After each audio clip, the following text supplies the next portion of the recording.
Con Eduardo Valero nos permitirá hacer un recorrido por la diplomacia y la política internacional del día de hoy. Estamos ya en situaciones difíciles en el Medio Oriente con la apertura de la guerra entre Estados Unidos e Irán. Sigue el problema de Rusia-Ucrania. Hay todo un reacomodamiento de Europa después de la reunión de la OTAN. Y hoy, que precisamente el Día de Francia, fue una demostración de unidad europea de Macron, que se despide buscando un nuevo camino para la Europa unificada de los 27. ¿Cómo ves tú esa relación mundial? ¿Y qué pasa en América Latina en todo esto? Bueno, en efecto, la realidad internacional sigue estando moviéndose y obviamente con la finalización de la cumbre de la OTAN, en donde por supuesto hubo de nuevo esos chispazos que existen entre el presidente Trump y su exigencia a los países europeos a que gasten más dinero en gastos de defensa y seguridad, pues sigue estando nucleándose la Unión Europea sobre sí misma, en buena medida porque dentro de su estrategia nacional de seguridad y defensa, pues obviamente siguen viendo a Rusia como un enemigo, toda vez de que Europa sigue apoyando a Ucrania. Y eso es un conflicto que sigue estando latente, en donde rusos y ucranianos cada quien se está tomando para sí la victoria. Sin embargo, bueno, ya casi para 3 años y medio de conflicto aproximadamente, y hay un proceso en el que la alineación diplomática y militar de Ucrania con Europa y viceversa sigue estando presente. Pero al mismo tiempo, mientras que eso está ocurriendo en Europa y teniendo el norte de la relación conflictiva Rusia-Ucrania, pues también tienes la política exterior americana dentro del Medio Oriente, y en este caso con dos focos que siguen estando teniendo contención, que es Hormuz y Israel. En el caso de Hormuz hubo una tregua de una semana, se volvió a activar de nuevo.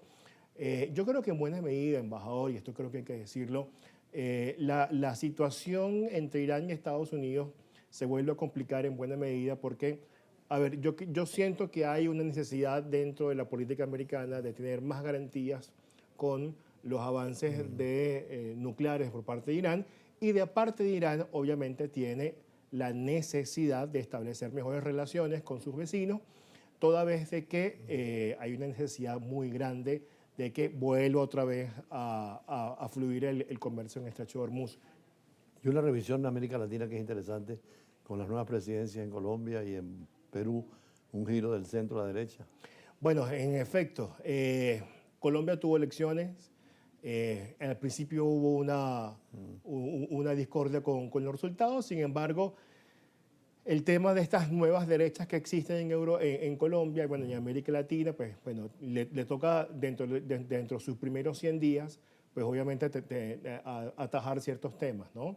La relación con Venezuela, cómo se va a replantear esa relación, obviamente hacia lo interno, la recomposición y, por supuesto, esa relación que siempre ha estado con los sectores que han estado muy lejanos de la política americana, cercanos a la guerrilla.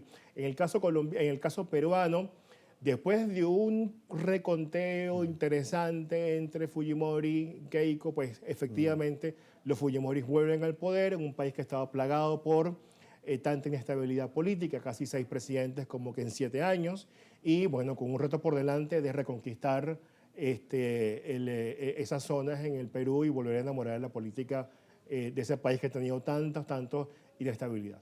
Brasil, que tiene elecciones pronto también, ¿qué se dice sobre todo con la posibilidad de que uno de Bolsonaro llegue a la presidencia, el hijo de Bolsonaro? Y además de eso, Lula ha asomado la posibilidad de volverse a postular, ¿ok?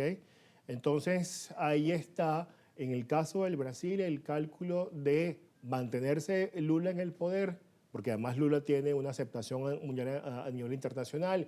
Brasil es un hegemón importante dentro de la región latinoamericana y obviamente es uno de esos interlocutores de las crisis que ocurren en América Latina. Con el tema Bolsonaro sigue estando presente, hay una conflictividad importante. Sin embargo, yo me atrevería a decir que en este momento la política brasileña sigue pasando por las manos de Lula. En Venezuela tenemos también la noticia desde ayer del cambio de canciller. Félix Plasencia, que es un egresado de la Universidad en Relaciones Internacionales y un diplomático de experiencia, vuelve a la Cancillería. Eso pareciera dar un giro también nuestras relaciones hacia un mundo más abierto con la presencia de tanta gente que vino a ayudarnos en el terremoto y que aparentemente podría ser también un símbolo de apertura a relaciones diplomáticas, como es el caso de Israel, por ejemplo. Bueno, en el caso del nuevo canciller, Plasencia, que se llama, Félix ¿sí? Plasencia, sí. Bueno, yo creo que el hecho de que sea un diplomático formado de tantos años, creo que es un signo positivo en buena medida porque hay toda una crisis alrededor del terremoto, ciertamente, y se necesita un hombre que tenga, creo yo, entiendo yo, tomando en cuenta la crisis nacional, alguien que pueda tener ese manejo de la política internacional, especialmente con Estados Unidos, que es en buena medida un gran aliado en estos momentos del país y que obviamente ha estado marcando la presencia dentro de esta coyuntura actual.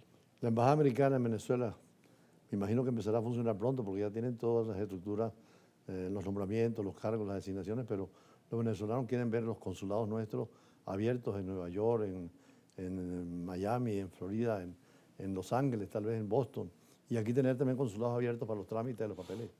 ¿Cómo Sí, ves esa relación? yo creo, bueno, y usted seguramente, y esto hay que explicárselo también a la audiencia, pues en la medida en que los países van desescalando sus tensiones, desescalando sus desencuentros y activando las posibilidades y los canales diplomáticos, pues obviamente primero va un primer paso hacia el tema consular en ambos países para que pueda haber una mayor regularización.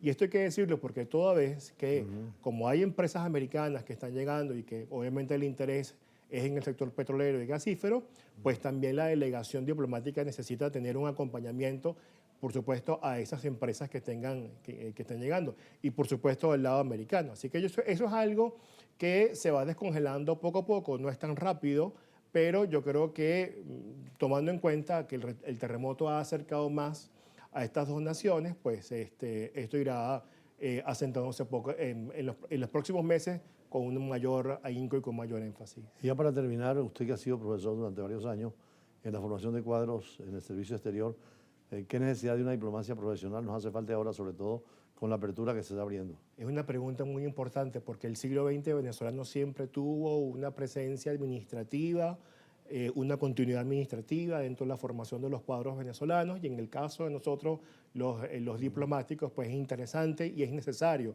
¿Por qué? Porque el analista diplomático, el que tiene años metido ahí, pues necesita una formación acorde a lo que eso requiere, porque la diplomacia es un mundo bastante sensible, puntual y en el que hay que saber llevar el timing de las cosas y de la política internacional. Bueno, siempre es agradable hablar con Eduardo Valero, seguro. politólogo, especialista en temas internacionales.